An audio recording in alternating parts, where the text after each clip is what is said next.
Corrupción. Sé que quizás en política no vamos a llegar nunca a un acuerdo, pero la palabra de Dios nos habla acerca de la corrupción.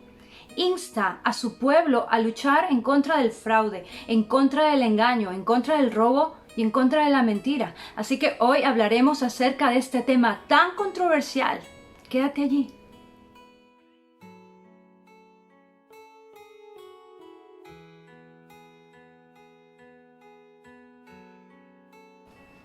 Corrupción. Es lamentable ver todo lo que está pasando en nuestros países en estos últimos años. Pero te digo algo, la corrupción no es algo que suceda solamente en mi país, sino que se da en muchísimos países. No es algo que suceda solamente ahora, es algo que sucede a lo largo de los años. En la palabra de Dios, Dios levanta a hombres y mujeres justos que denuncian estos actos, que están en contra del fraude, en contra del soborno, en contra de la mentira. Dios de manera específica nos da 10 mandamientos y hay 2 mandamientos que dicen esto. No codiciaréis los bienes ajenos y no robarás. A Dios le repugna todo esto porque es algo que va en contra del prójimo y en contra del bien común. La corrupción es como un cáncer que malogra todo lo que toca y lamentablemente hay muchos hombres y mujeres sin temor de Dios, hombres y mujeres sin escrúpulos que son capaces de vender sus vidas, sus nombres, sus almas por unos cuantos pesos. No les importa atropellar a quienes tengan que atropellar, no les importa practicar la injusticia con los más débiles y es lamentable. La palabra de Dios nos dice que Dios levantó a hombres y mujeres, tanto en el Antiguo Testamento como en el Nuevo Testamento, porque esto se ve desde hace mucho tiempo. Dice la palabra de Dios, tened balanza, pesas y medidas exactas. No practicaréis el fraude, dice el Señor. Yo no habitaré con aquel que practica el fraude. Dice que el soborno ciega a los justos y corrompe también la palabra de los justos. No torceréis el derecho, no hagáis injusticia, no robarás. Y yo te podría citar aún muchos más textos, y eso solamente en el Antiguo Testamento. También vemos en el Nuevo Testamento cómo los romanos establecieron su poder y su jerarquía y cobraban los impuestos y hacían y cometían demasiado abuso. Veo también a un Zaqueo que era un recaudador de impuestos y que hacía muchas cosas malas, rindiéndose a los pies de Jesús y cambiando de actitud. ¿Y qué te quiero decir? Hoy, en estos tiempos donde se respira demasiada violencia, Dios nos llama a algo. Dios nos llama a orar. Y tú me dirás, ¿qué? ¿Acaso solamente vamos a orar? Claro que la oración es poderosa. Como hijos de Dios tenemos que clamar. Dice la palabra de Dios que si se humillare mi pueblo, sobre el cual mi nombre es invocado, y oraren y buscaren mi rostro, dice el Señor, y se convirtieren de sus malos caminos, entonces yo oiré desde los cielos, perdonaré su pecado y sanaré su tierra. Hoy nuestros países están enfermos por esta corrupción que es como un cáncer que daña todo lo que toca. ¿Y qué nos queda a nosotros por hacer? Volver nuestra mirada a Dios, clamar, orar. Eso es lo primero que tenemos que hacer.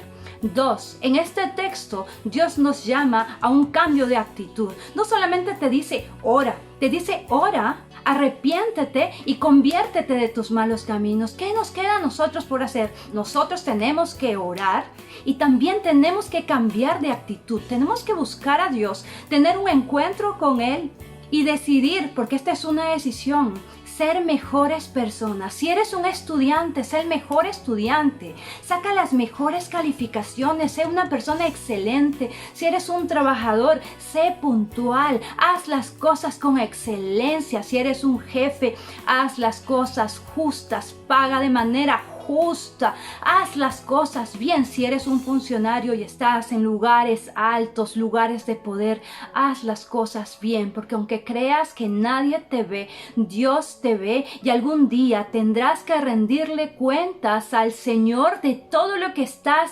haciendo, porque nada se escapa de los ojos de Dios, y hay una justicia que es la justicia humana, pero hay una justicia divina que viene de lo alto, y de esa justicia nadie se escapa, nadie se escapa. Nosotros también tenemos que tomar la decisión de informarnos, no votar por alguien porque nos cae bien, porque nos miró bien o porque nos regaló algo. Claro que no. Busquemos a personas que teman y que amen al Señor. Yo puedo ver en la palabra de Dios a un José, a un Daniel, a un David, hombres de renombre que ocuparon lugares importantes, hombres que temían al Señor y ponían al Señor por sobre todo, y cómo Dios prosperaba el lugar donde ellos estaban. Eso nos falta en estos tiempos, hombres, siervos de Dios, hombres que teman a Dios, hombres que amen los principios de Dios. Actualmente vemos a muchos políticos levantando un montón de ideologías que están en contra de la palabra de Dios, y lamentablemente Dios nunca va a avalar eso, porque es como si le estuviéramos volteando la cara al Dios que es creador del cielo y de la tierra. Escojamos sabiamente a personas que amen al Señor y que sigan sus caminos. Es tu decisión, es mi decisión a partir de ahora empezar a orar por nuestros países. Oremos por la paz de nuestros países. En la palabra de Dios dice que en los postreros tiempos habrán muchos problemas y muchas guerras. ¿Y qué tenemos que hacer frente a eso? ¿Vivir aterrados y con miedo? No, claro que no. Tenemos un Dios el cual tiene un gobierno que nadie puede quebrar. Él es Dios y su ley prevalece por sobre todo. A nosotros nos queda por hacer clamar, cambiar de actitud, levantar la voz por los débiles, levantar la voz también por aquellos que no se pueden defender, por los no nacidos. Hay mucho trabajo por hacer. En estos tiempos Dios demanda de nosotros, hijos de Dios, que se levanten en su nombre, hijos de Dios intercesores, hijos de Dios que busquen la paz, hijos de Dios que intercedan.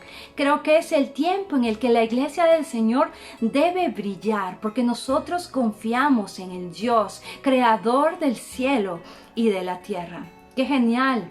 Y qué sorprendente sería que se levanten personas que amen a las personas que no tienen, que amen a los desvalidos, que amen al necesitado, que luchen contra la pobreza realmente, que amen al pueblo. Estemos orando por hombres así, y yo creo que Dios los va a levantar. Pero si tienes que prepararte en estos tiempos y ser alguien que ocupe cargos, sea una persona excelente, guarda tu corazón y nunca te dejes corromper, porque Dios no permite eso. En toda la palabra de Dios no lo permite. Y hay cosas que nunca van a quedar impunes, pero Dios tiene siempre todo bajo control. La corrupción es algo que le repugna a Dios y nos debería repugnar a todos nosotros. Un abrazo, que Dios te bendiga mucho.